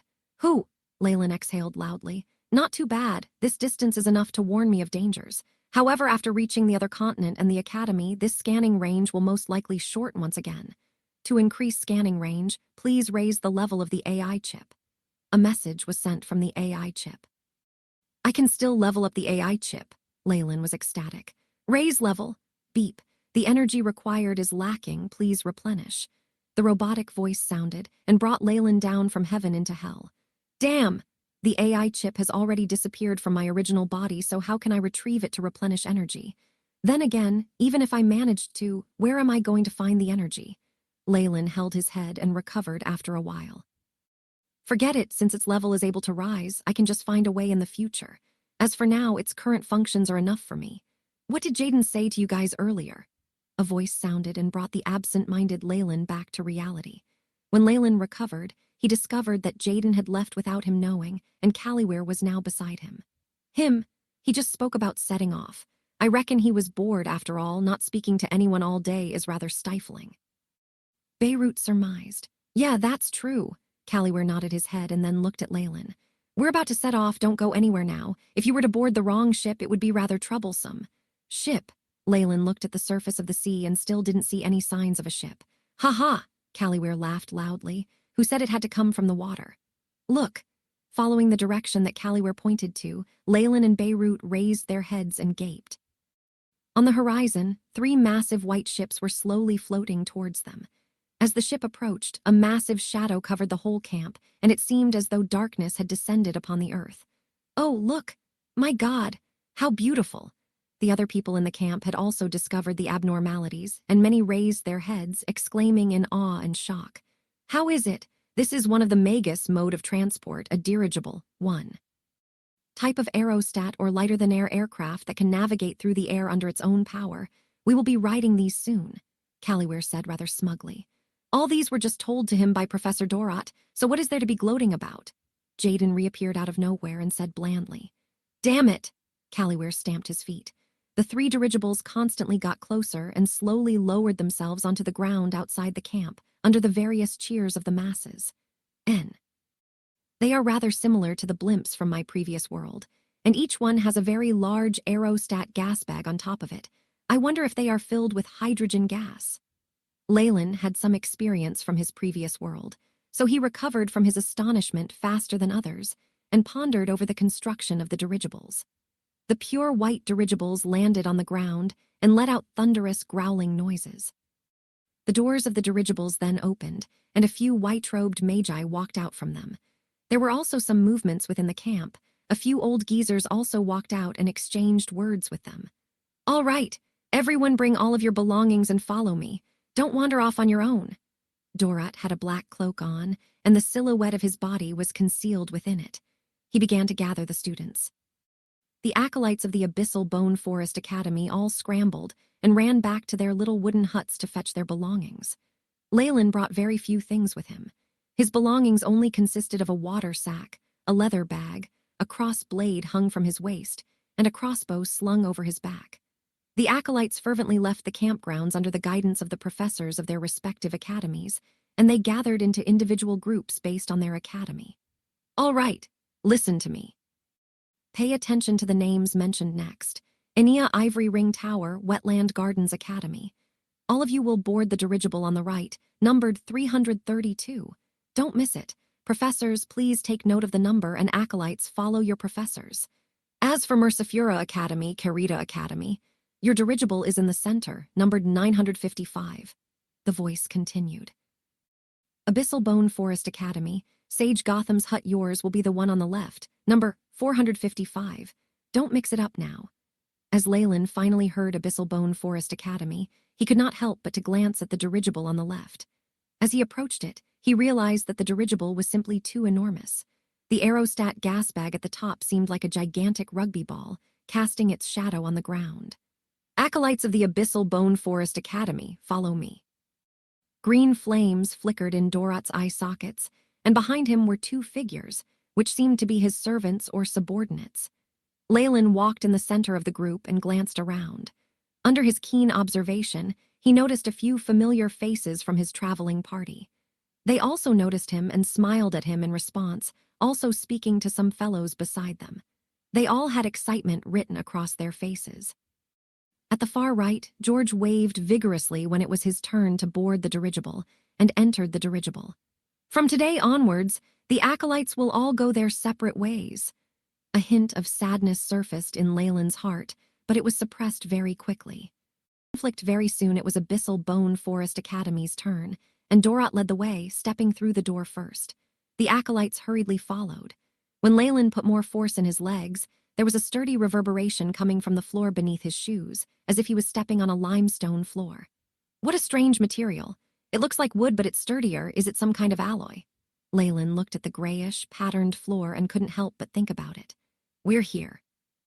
This section of the corridor from number 13 to 32 is the area designated for our Abyssal Bone Forest Academy. You all can allocate on the rooms on your own. Remember, my number is 14. Look for me if you need something. After he finished talking, Dorot turned, and his black cloak fluttered as he entered his room with the two servants. All right, now let me designate the rooms. Callyware stood out and said, HNG. Aiden harumphed and casually picked a room, number 18, and walked inside.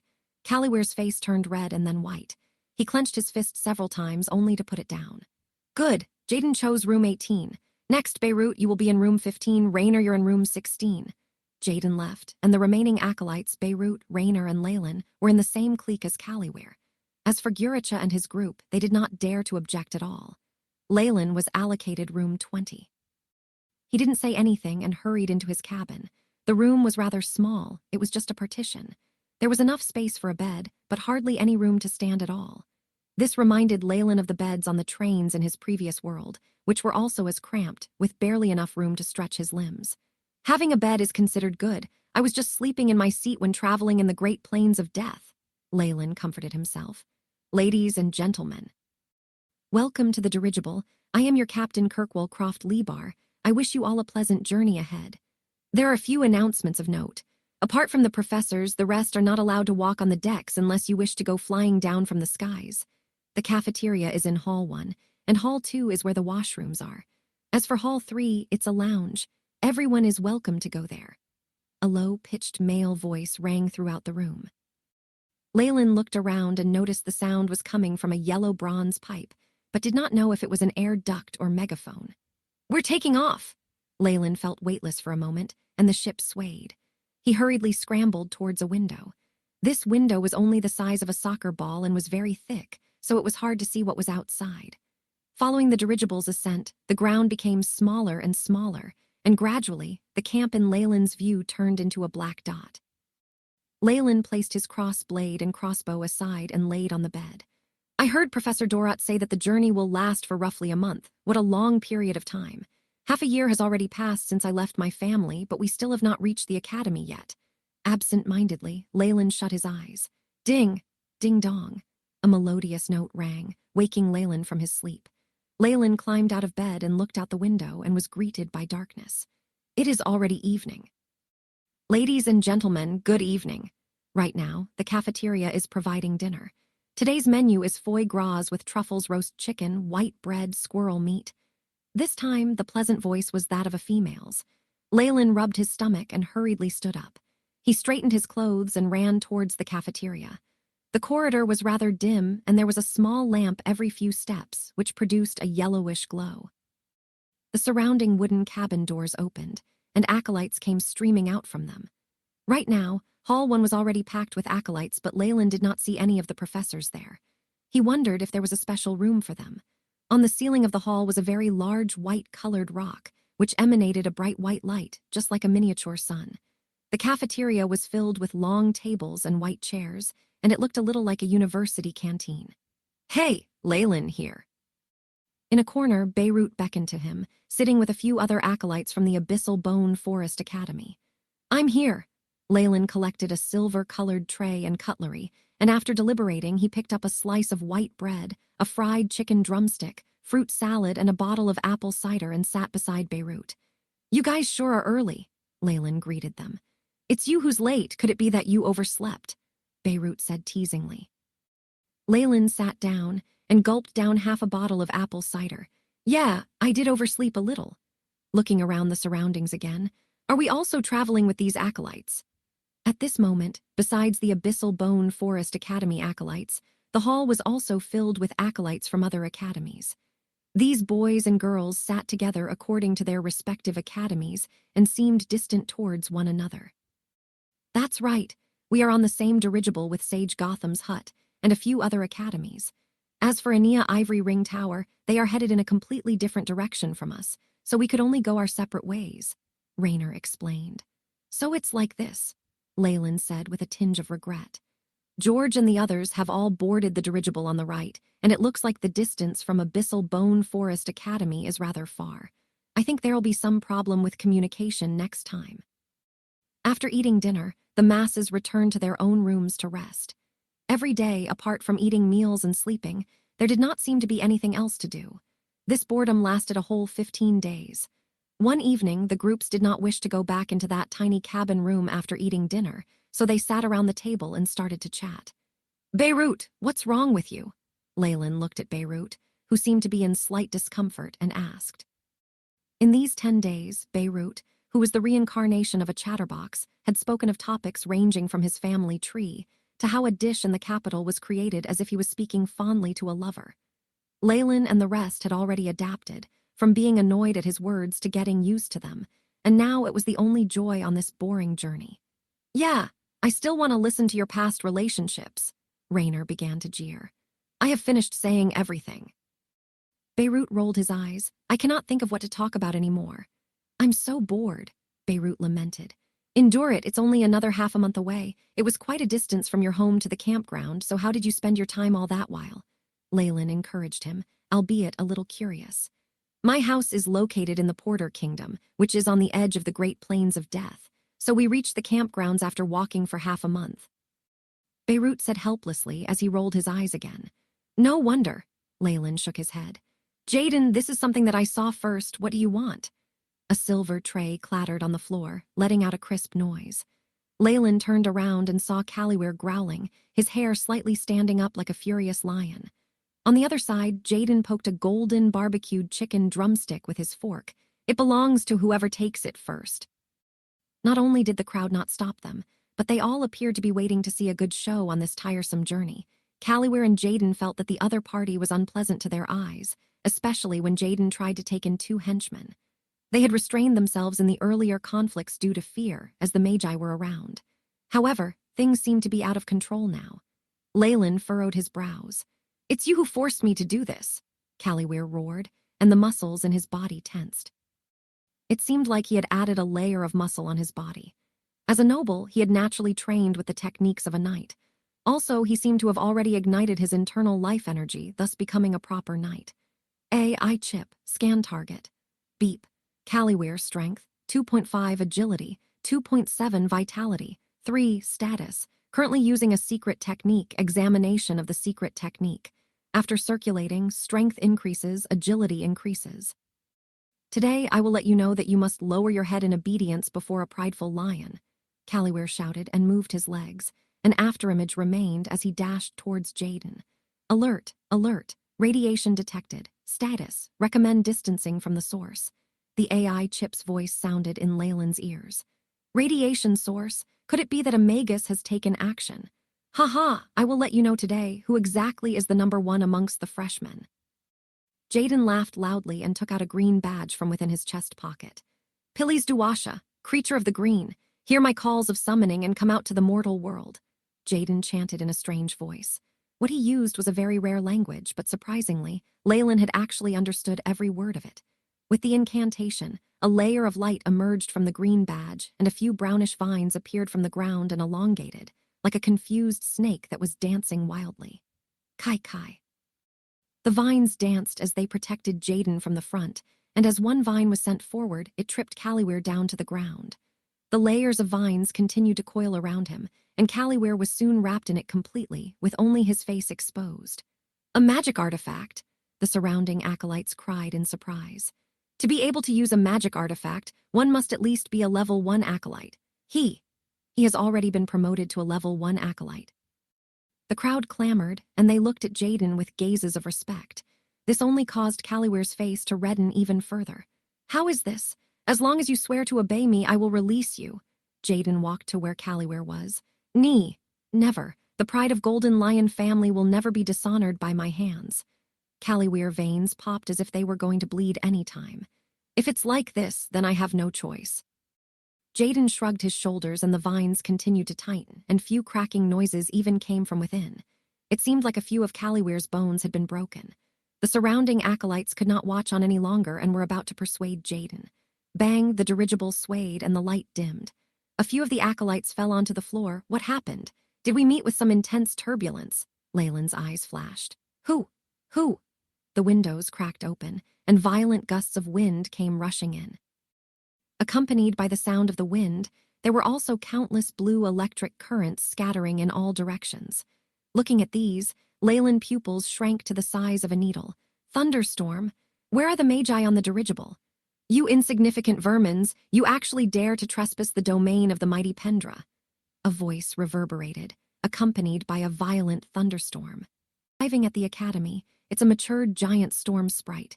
Damn it! How could we meet with this kind of things on this path? Didn't we clear it before? Where are the magi of the various academies? We need their help. A few flustered voices sounded.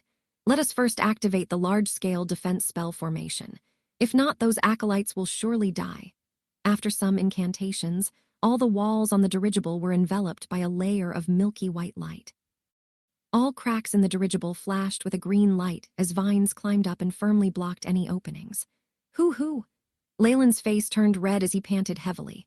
When the giant storm sprite spoke earlier, the acolytes had all felt an ice-cold force pressing down on them. Immense, boundless, and raw malice. Leyland found it difficult to breathe. Fortunately, after the defense spell formation was activated, Leyland felt much better as the pressure lifted. Otherwise, most of the acolytes in the hall might just die from suffocation moments later. Human beings, you must pay the price for your folly, the giant storm sprite howled. As the sound waves traveled through the defense spell formation, the milky white light vibrated. Mighty being of nature, please appease your fury. We have a letter here. A familiar voice rang beside Leyland's ears. It was the dirigible captain. This is the letter of agreement that we had with His Majesty, the Storm King Sprite, which grants us passage through this area, Kirkwall said with a voice full of confidence. Letter of agreement. The giant storm sprite's voice contained suspicion, which he followed up with a furious roar. Pendra is free. The agreement does not bind me to it. Keep roaring, rage on, Damican Buthra. With the incantations spoken, the thunderstorm outside became 10 times more violent than before. Damn. It is actually a wanderer. I have hit the jackpot. Kirkwall's voice sounded once again, but it did not carry the usual confidence and was infused with exasperation instead. Everyone attack together. Rumble. Many bright colored lights flashed continuously outside the window, clashing with the lightning. The dirigible gradually started to sway. Leyland's face turned slightly pale. He could only pray for the Magi to use their might and chase that darn giant storm sprite away. Otherwise, he would not even be able to escape since he was stuck high up in the sky. Bang! There was another rumble, and the dirigible recovered its stability. Has it left? It is only a giant storm sprite that has just matured. It is only comparable to half of an elemental Magus at most. There are 9 of us here, so it running away is natural. The voices of the Magi discussions sounded from outside. It obviously did not take a lot of effort for them, which eased the minds of the acolytes. As expected, when the acolytes heard those words, they all shouted and cheered loudly. Woo, to our great Magi. Damn it, I thought I would fall and be smashed into minced meat. Haha, look at that coward, he actually peed in his pants. The acolytes all mocked an unlucky acolyte and vented the fear that they had held in their hearts. Leyland's eyes scanned the surroundings. When the giant storm sprite spoke earlier, Jaden had already released the vines binding Caliware, and right now it seemed like Caliware had escaped.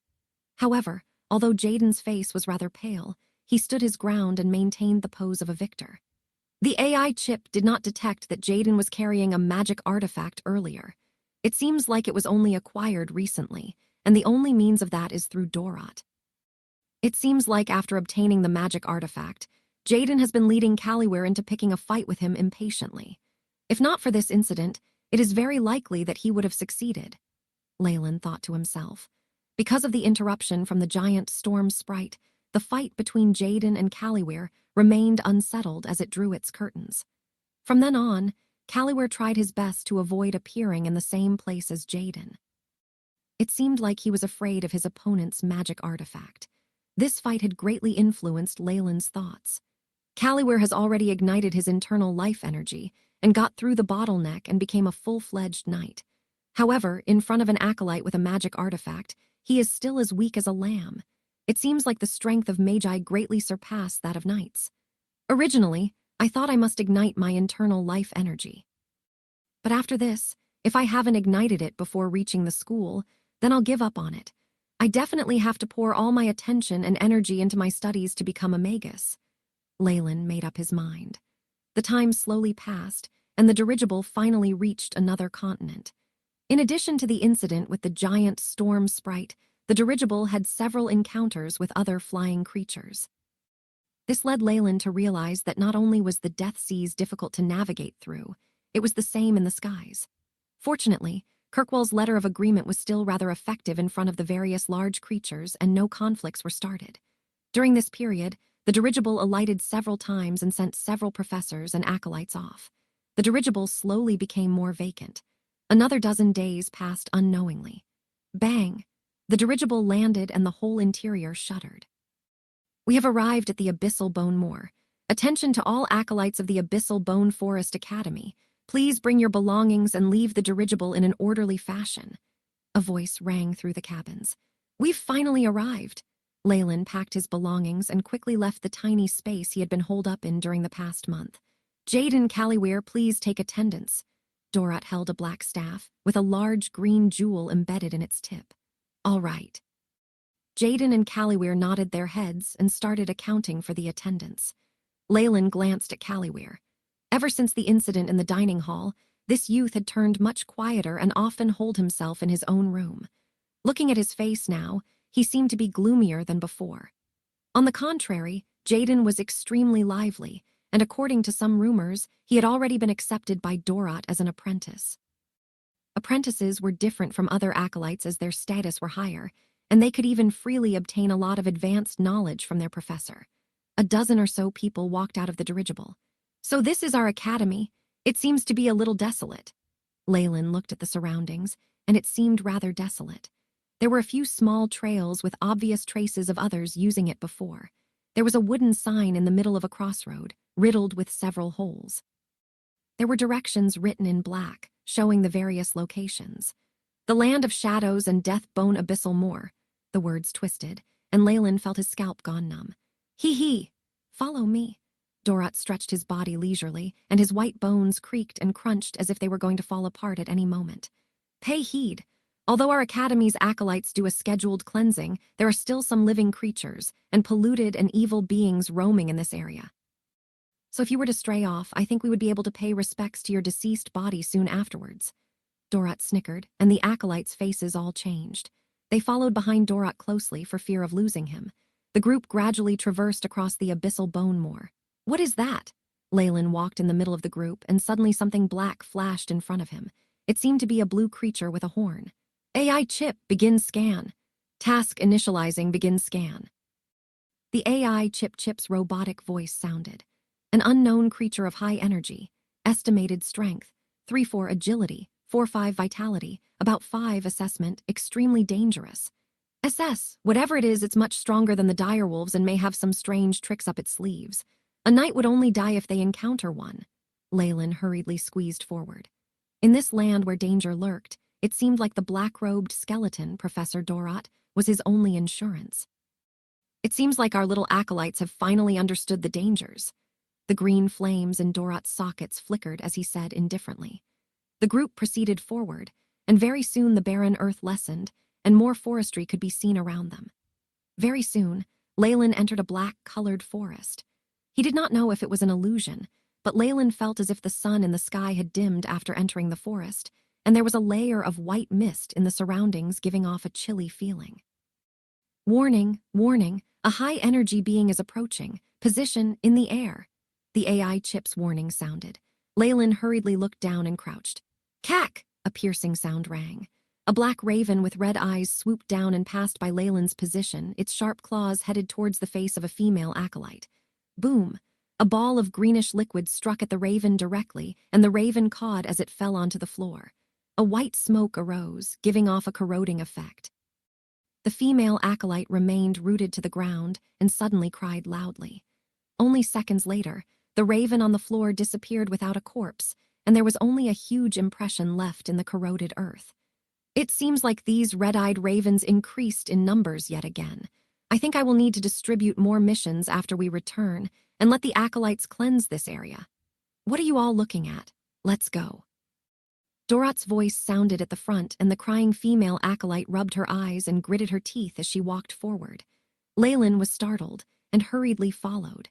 After another hour of journeying, the group arrived in the center of the abyssal bone forest.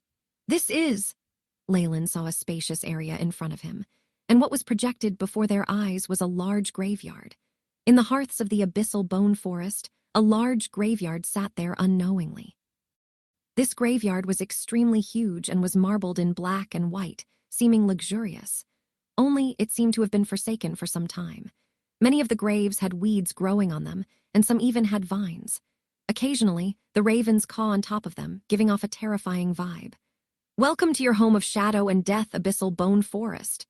Dorat snickered, but no matter how Leyland saw it, Dorat seemed to be taking joy in their unfortunate plight. Collection of mentors, the Abyssal Bone Forest Academy has a satirical sense of humor, huh? They actually have their academy under a graveyard. Leyland shook his head, but he felt rather comfortable. The pores on his body were all open and absorbed the air of the surroundings here. AI chip, what is the situation now? Beep. Task establishing. Acquiring sample of the environment, analysis in progress. There is a significant increase in a type of energy particle here which faintly resonates with the host's consciousness. They are conjectured to be shadow and dark energy particles. The AI chip's voice traveled over. No wonder. There is an increase in the energy particles here, which obviously benefits shadow and dark element magi. It is like the novels from my previous world, where one must occupy an area that is filled with spirit energy when they practice the cultivation techniques of immortals. Leyland gained a slight understanding of the Academy's choices. Password. At this moment, Dorat had already brought the group to the centermost area in the graveyard, where there was a huge grave. Black marble stones were piled up one by one, making it resemble a huge black castle. Beside the marbled door, there were two stone statues. On the left, there was a two-headed dog with spikes growing on its body. On the right, there was an earthworm with a pair of wings and razor-sharp fangs protruding out, exuding a cruel aura. These two statues were lifelike. They had black jewels for eyes and looked as if they were alive. When Dorat walked in front of the statues, the earthworm on the left side spoke in a parched voice. With each opening and closing of the mouth, dust from the stone continuously fell down onto the floor. Enough! Jumel, don't you recognize me? Dorat had a look of annoyance on his face. Right after Dorat spoke, the earthworm and huge dog both guffawed. Their voices brought about a huge wind which flipped the robes of the acolytes behind. Dorat, although we are pretty familiar with each other, rules are rules. Both of the statues seemed to have come alive. The huge dog licked its paws and let out a female voice. Or would you like to play with us? The earthworm lifted its claw and made a human-like gesture, beckoning with the claw. Then come. I feel itchy all over my body. All right, all right. Let me think. Dorat rolled his eyes. Oh, damn it. I should really take the head of the pig who set up this defensive spell formation and shove it up their ass. Dorat suddenly bellowed. Hurry and say it. What is the password? The huge dog roared and there were sparks coming out from its mouth. The secret password is I hate smelly bones. Dorat spoke softly. Leyland's mouth twisted, and only by using a strong willpower did he manage to suppress his laughter. Although Dorat wore a skull, Leyland was extremely certain that he was currently sulking. "Ha ha, the password is correct." The earthworm and huge dog laughed loudly and let them pass. "I bet the overseer keeping watch with the crystal ball is laughing to death right now." The huge dog snickered, then returned to his original stone platform and changed into its former statue state. "Pache!" An acolyte finally found it hard to bear and let out a noise. HNG. Green flames suddenly ignited within Dorat's sockets. "It seems like we must educate the new acolytes on how to respect their professors." "Pa," Dorat snapped his fingers. "Ah, what is this? Don't come over here, don't come over." The acolyte who laughed out loud earlier retreated several steps and fell onto the floor, wailing loudly. "Rousey, what is it?" An acolyte beside him walked forward. "Number don't come over," Rousey screamed, and his face gradually twisted. Seeing this scene, the nearby acolytes all felt a chill down their spines. Magi are equal among themselves, so they can afford to play jokes on each other. However, acolytes must always maintain their humility. Suddenly, Leyland understood the code of conduct in the Magi world.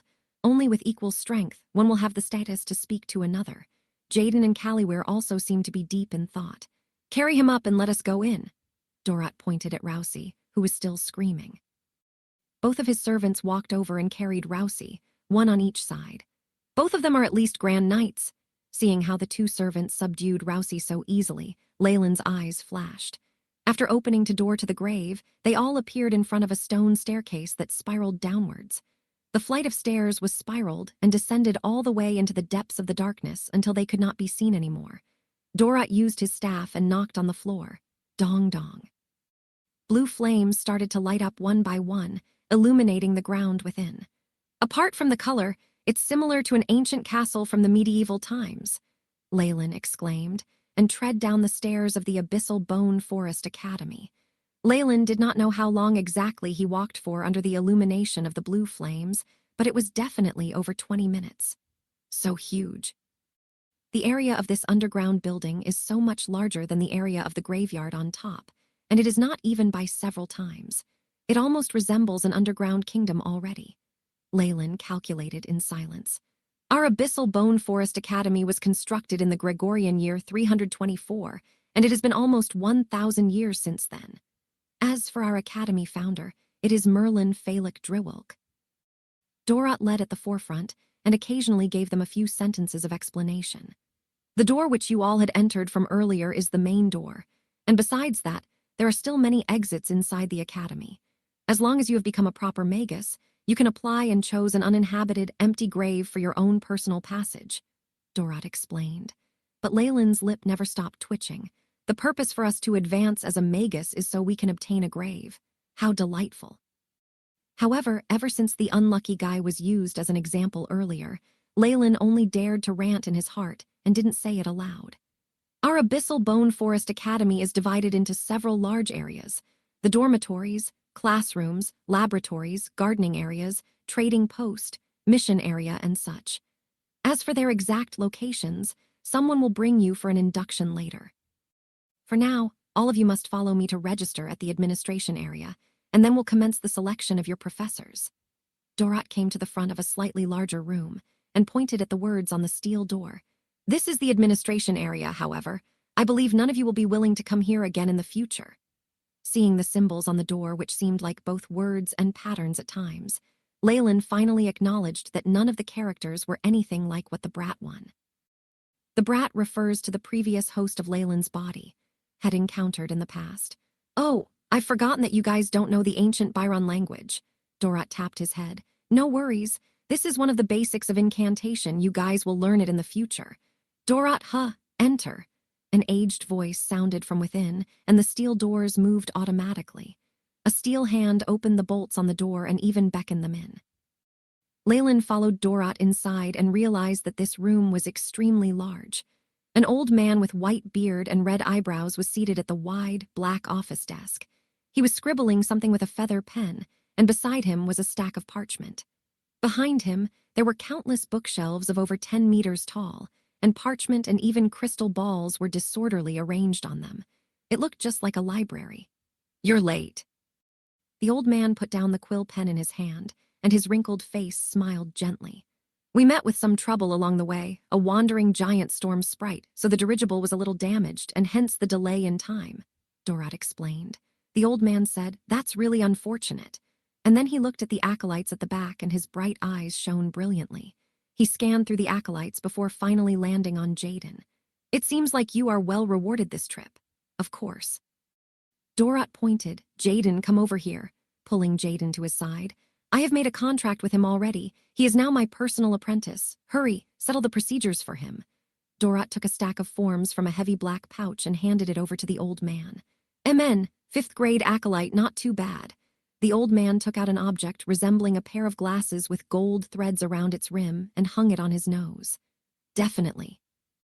"Melda, that scum, he actually pushed such a troublesome thing to me, haha. Now I want to see him angry," Dorat gloated loudly. "So then, Jaden, are you willing to become the personal apprentice of Dorat?" the old man asked. "I accept." Jaden looked at Dorat and agreed in a low voice. "Good." The old man took a sheet of parchment and wrote something on it, then handed Jaden a black sack too. "This is yours, hold it well." "Are the procedures done?" "I have taught him those meditation techniques, and right now I have to rush back to my experiments. It was difficult enough to find some inspiration along the way, but I did not have any ingredients on hand. Do you know how much I was suffering?" Dorat let out a shrill voice and pulled Jaden along, leaving the room quickly. "All right, Mr. Dorat's task is completed. What's next are the things that you guys should be mindful of." The old man knocked on the desk and drew the attention of the acolytes back to him, and then said in a satisfied manner, "Since all of you have already handed in the fees and achieved the criteria for the contract, you are all acolytes of our Abyssal Bone Forest Academy now. Right now, all of you will begin with the selection of your professors. There are 2 methods to choose a professor. The first is to choose by placing your name inside the crystal ball, and my treasure will pick a professor for you. This method is absolutely free of charge." "Excuse me, what is your treasure?" an acolyte asked cowardly. "Oh," the old man laughed, and suddenly a black python appeared on the table. "This is my magical pet, Spotty. It does not recognize any of you, so I think it's the fairest for it to choose. Any other questions?" "No, no more." Seeing the large python, the acolyte quickly retreated backwards.